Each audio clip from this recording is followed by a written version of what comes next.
Note करिए, कोई ऐसा विभाग नहीं है आबकारी विभाग के अलावा, केवल भारतीय जनता पार्टी ने देसी और अंग्रेजी शराब के ठेकों को तो स्वतंत्र कर रखा है। बच्चों पे बंधन है, किसानों पे बंधन है, नौजवानों पे बंधन है। इस बार विधानसभा में कौन करेगा राज, कौन बनेगा उत्तर प्रदेश का मुख्यमंत्री, यही जानने के लिए KN Live 24 हर विधानसभा में जाकर प्रत्याशियों का मन भांपने की कोशिश कर रहा है। किन मुद्दों के साथ में जनता को लुभाने का काम करेंगे प्रत्याशी। आज हम मौजूद हैं कन्नौज की विधानसभा तिरवा में। यहाँ पर समाजवादी पार्टी ने जिस पर भरोसा जताया उनका नाम है अनिल पाल। आज हमारे साथ खास बातचीत में मौजूद हैं, उनसे जानेंगे किन मुद्दों के साथ वो जनता के बीच जा रहे हैं और जिस पर 2017 में भारतीय जनता पार्टी ने विधानसभा तिरवा की सीट पर कब्जा किया था, जो कि कैलाश राजपूत विधायक बने थे, उनको इस बार किस तरीके से पराजित करेंगे अनिल पाल जी। जी बहुत बहुत शुक्रिया। जिस तरीके से इस बार का आपके ऊपर भरोसा लगाया समाजवादी पार्टी ने, यहाँ का टिकट दिया है, तो क्या लगता है आपको कि हमारे सामने फिर एक बड़ा चेहरा कैलाश राजपूत के नाम से खड़ा हुआ है मेरे सामने, कोई चुनौती लगती है क्या? पहली बात तो ये है कि मैं आभार करता हूँ माननीय राष्ट्रीय अध्यक्ष जी का और समाजवादी पार्टी का कि जिन्होंने एक अपने कार्यकर्ता पर भरोसा दिया। और इंसान बड़ा और छोटा कई बार विधायक उनके नहीं होता है। इंसान का जो आचरण और व्यवहार होता है वो उसे बड़ा और छोटा बनाता है। वर्तमान विधायक जी 5 साल में आपने तो उनसे कभी सवाल कर नहीं पाओगे और करना भी मत, नहीं तो माँ बहन की गाली। नहीं, हम लगातार विधायक जी सबसे ये आप हमारे ऊपर आरोप लगा रहे हैं, हमारे सवाल हर किसी से चुपते हुए होते हैं।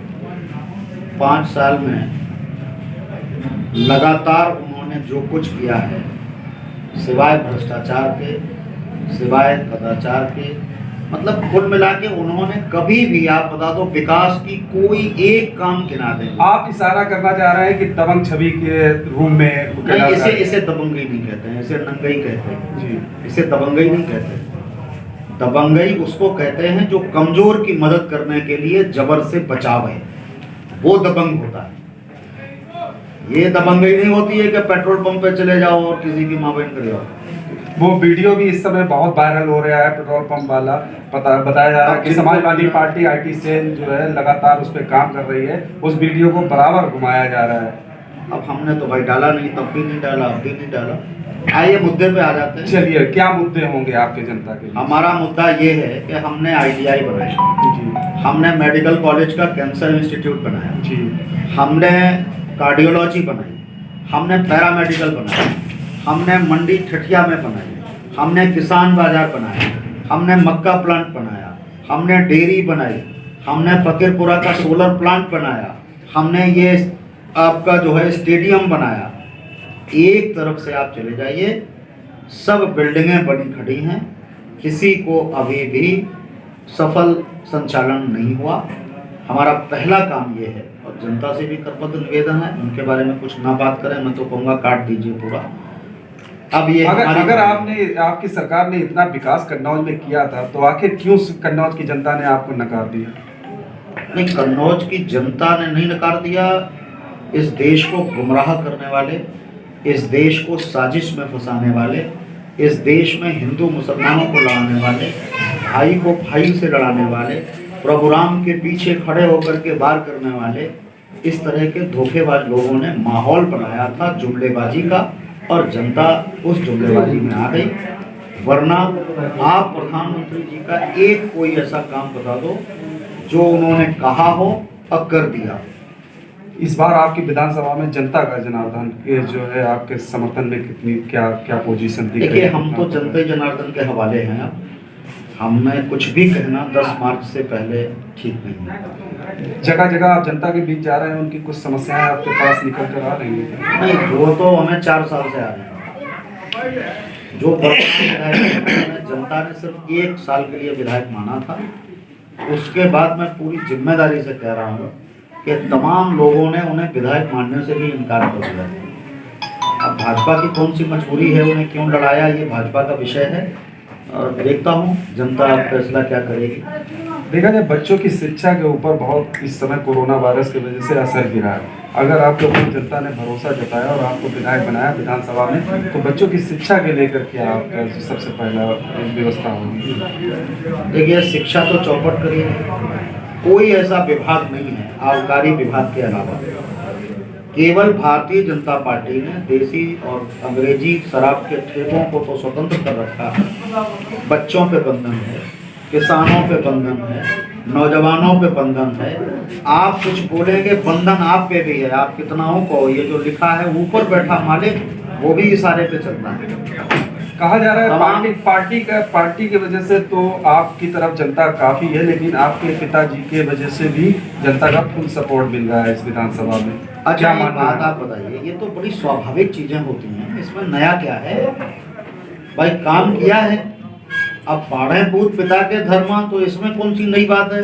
भाई हमने सेवा करी है तो हमारा गिनती में आ रहा है। अगर सक्रियता की बात की जाए तो काफी सक्रिय कार्यकर्ताओं के रूप में भी आप रहे। एक वीडियो आपका सोशल मीडिया पर वायरल हुआ था जिसमें देखा गया था जब आपको घेराबंदी घर में कैद कर दिया गया था प्रशासन के द्वारा, तो आप छत से कूदते हुए दिख रहे थे। क्या जज्बा रखते हैं आप राजनीति के लिए?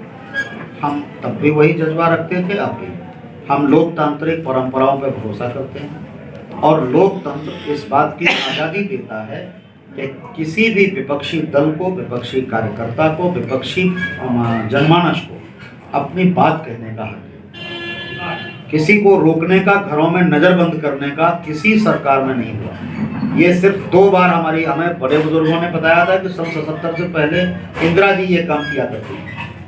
किसी को नज़रबंद कर दिया, किसी को जेल में ठूंस दिया, किसी को आज़ादी नहीं है बोलने की। एक बार फिर अगर किसी ने देखा है तो वो योगी आदित्यनाथ जी की सरकार ने देखा है कि अगर हमारे नेता निकल के किसी किसानों की बात कहने के लिए निकले तो उनको घरों में कैद भी किया गया और उनको वहाँ पे नज़रबंद किया गया। हमारे कार्यकर्ताओं के बाहर, आप बताइए, अपराधियों के पीछे पुलिस को लगाना चाहिए, लगाए थे हमारे घर के बाहर। मैं अपराधी हूँ भाई, हमारे घर के बाहर आप क्यों लगाए? हम वाणी से ही तो बोलेंगे। अगर हम कोई आपराधिक कृत्य करते तो हम तो मुकदमा होता। और फिर अपना जब गुंडई कर रहे थे ब्लॉक के बाहर, खुद सरेआम आपके एक पत्रकार साथी का तो मोबाइल छीन डाला था। भूल बहुत जल्दी जाते हैं लोग। नहीं, अभी याद है आपको इसी पंचायती चुनाव में यही तो नंगा कौन खड़ा था पंचायत चुनाव में? तो उनके पत्थरबाजी कौन कर रहा था? गोलीबाजी कौन कर रहा था? पर्चे किसने खारिज करे? लगातार समाचार में प्रकाशित हुई, उनकी खबरें प्रकाशित की गई। ऐसा नहीं है कि हम लोगों ने उनके खिलाफ आवाज न उठाई। चलिए, अब लास्ट हमारा सवाल ये है, जो कहीं ना कहीं अभी तक कन्नौज जनपद में समाजवादी पार्टी के नेताओं में गुटबाजी देखने को मिलती है, क्या वो इस विधानसभा क्षेत्र में, इस विधानसभा चुनाव में वो गुटबाजी कहीं ना कहीं खत्म हो? जब आपको गुटबाजी पता है तो केवल 2 नाम बताइए जो आपस में गुटबाजी है। नहीं, मेरा आरोप नहीं है।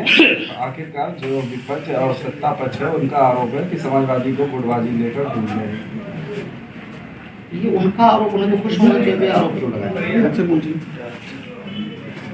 उन्हें हमारी गुटबाजी से खुश होना चाहिए। तो अगर है तो वे खुशफहमी में रहें। हम सब एक हैं, पूरी ताकत से लगे हैं और सारे लोग हैं। तो समाजवादी पार्टी जो है इस बार जो है 3 सीटों पर चले।